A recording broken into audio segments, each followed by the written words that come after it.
welcome to Let's Talk. I'm here with two very important people out of District 9. We have the VP, Frank Arce. He writes with Jose. Flashback. Frank Arce, VP of District 9. Arce, but Arce. so we make sure we edit that one. End of flashback. And we have Maurice Washington. Well, let me tell you about these two cats. They are some really good guys, and they are doing an amazing job in California. How you doing today? Fine, thank you. How you doing, man? And yourself? And how is it being VP? Well, I tell you one thing, it's less stressful than being president.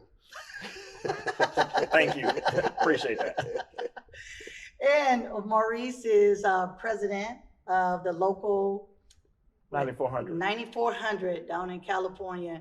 And I met these guys several years ago when I first really got involved in the union. And I think at that time, Frank was the president of the local and Maurice was the EVP. Actually, I was the executive vice president and Maurice was vice president at the time. Yes. Man, so you guys have really came up and look, I'm just excited to know you and I want the rest of CWA members to know who you are too. So tell us a little bit about yourself. How did you get involved with the union and what kept you going?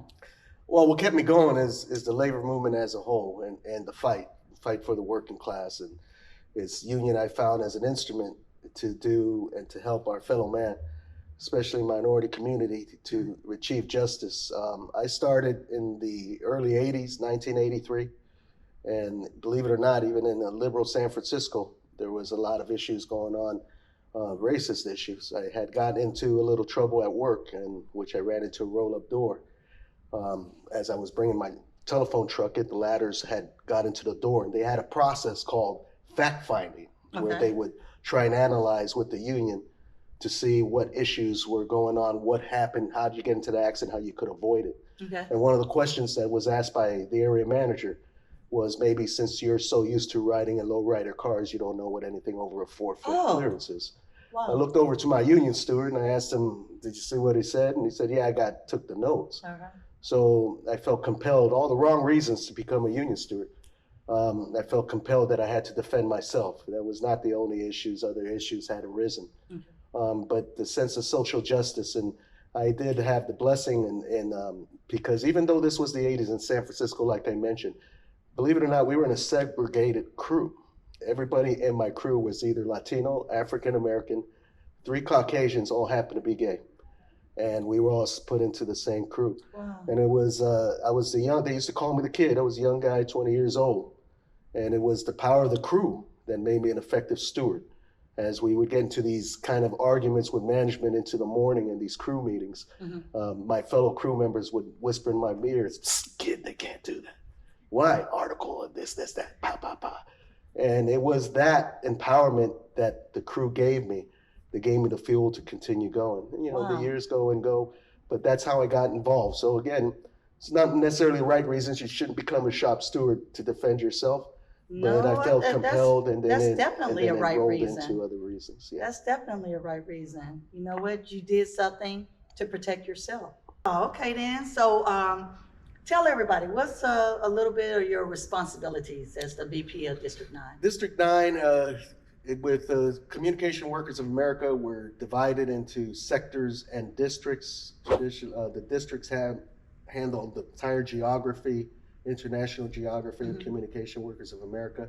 I'm in the executive board as a vice president representing California, Nevada, Hawaii, and Guam. Okay, wow, okay.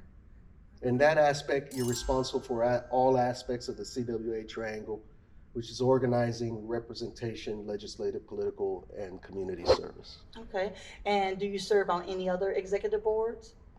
I do. I sit on the California State Labor Federation as a vice president of California State Labor Federation.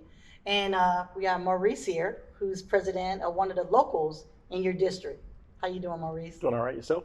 I'm doing fine. I'm gonna be honest, man. It's really good to have you guys here. So tell us a little bit about you coming up through CWA. When I hired on, like 24 years ago, I hired on the call center, and I was just there doing my thing, enjoying the day, And then one of the stewards, local stewards, asked me did I want to get involved and be a part of the solution versus the problems, right? And so, I signed up to be a steward, and I didn't look back from that day on. I had only been there like 3 months when I became a union rep, and I ended up where I'm at today. So that's how I got started, at least. Okay, it's been a journey. and you're representing one of the largest private sector locals in the state of California. Yes. And how's that? It's challenging, but luckily I had some good leaders that came before me that showed me the ropes. But when you have a bargaining unit like AT&T or AT&T Mobility, Frontier, Verizon, we have a casino, San Manuel Casino. We're the only CWA local with a casino, Sealy Mattress, ADT alarm companies. So we have at least 8 bargaining units that we represent. So hey, it's a lot of work. I didn't think it would be like that, but it's a lot of work. But I'm up for the challenge, though. That's good. And you're also the president of the Minority Caucus. Yes, sir. Yeah. Okay, tell us a little bit about that.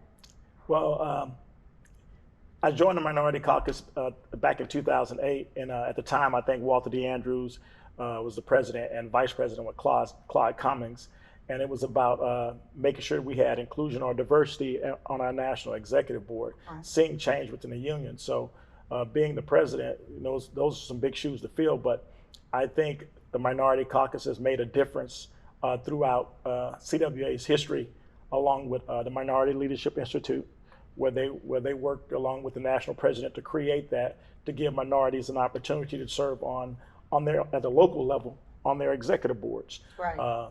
The MLO, the Minority Leadership Institute, I think it's an outstanding school because it gives you the tools on how to be a leader. They would send you to a school and it teaches you how to run a meeting, what's bargaining like. It touches a little bit of everything. So that gave me my start.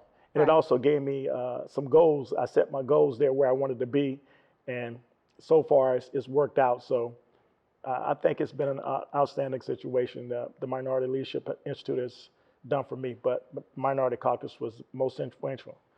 The executive board. When I look back at time, my brother Frank, he got his start on the National Executive Board. We were in a convention in Las Vegas, and Larry Cohen was the president, where we wanted to see the board be more diverse. And the Minority Caucus was a leader in getting that done, where they added 4 positions, right, to the National Executive Board. And I think CWA has done an outstanding job of being probably the most diverse union in the country when I look at its board and its makeup. So I'm proud that we had a part in that, and I'm proud that CWA as a whole was willing to accept change and bring us to where we are today. Wow, that's great. That's great. It's always good to hear that the good things that CWA is doing, because so often we hear about they didn't do right with my contract, or they didn't do this and do that, but they're always looking to promote women and minorities, and that's always a great thing. So going back to you, Frank, with District 9, what is it that you're looking to do?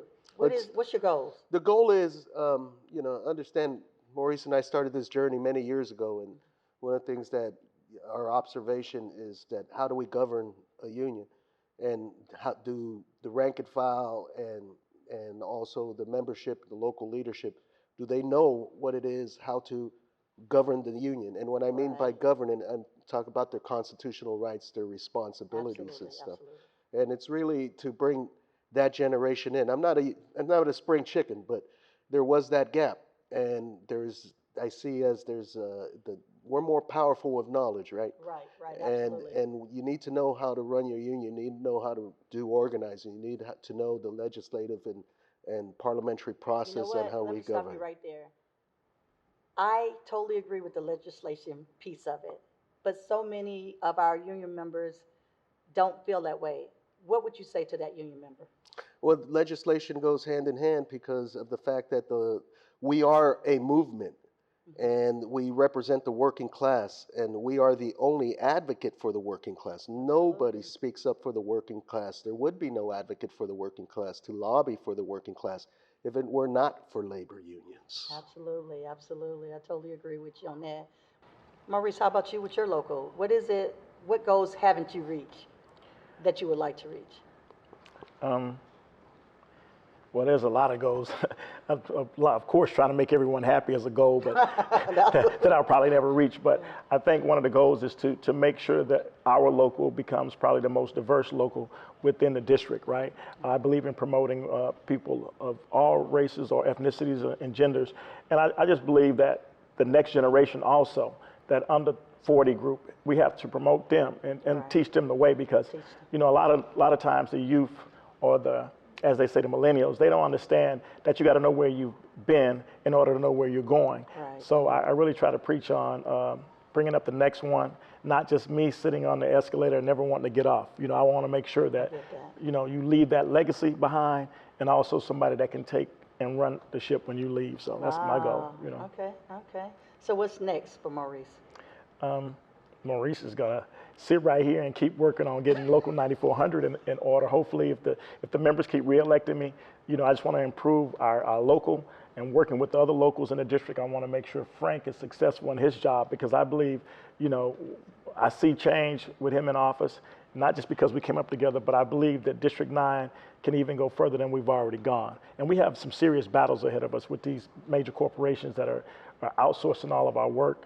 You know, I want to see our kids, our grandkids be able to have jobs here in America, good paying jobs versus working at a fast food restaurant or something. So my goal is just to improve myself as an individual in the local, and build a strong team mainly to do the job. I totally agree with that. When we talk about families and why you love or why you do what you do, and I say I do it not just for me, but I do it for my kids, I do it for my neighbors, I do it for everyone else, because if we don't have these good paying union jobs, the other people don't have to come up.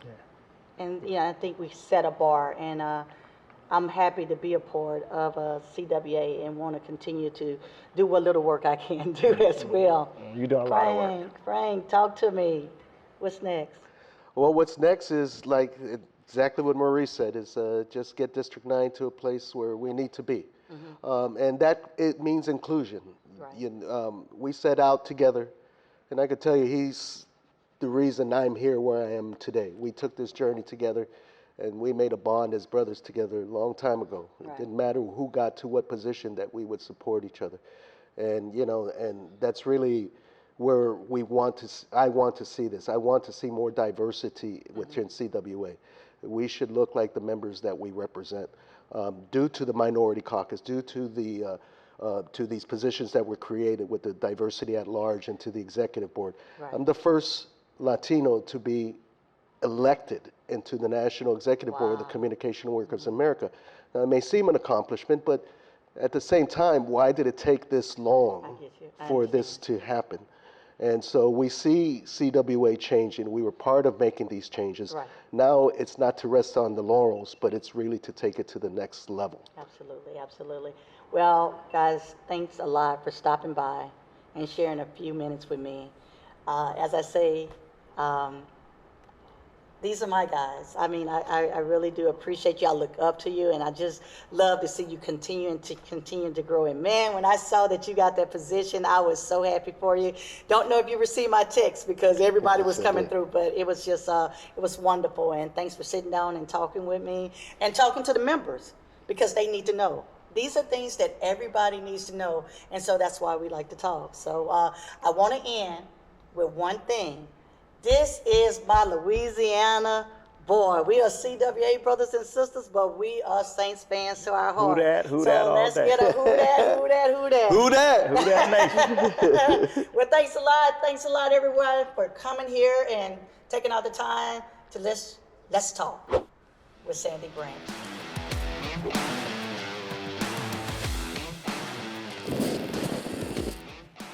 13552 Media.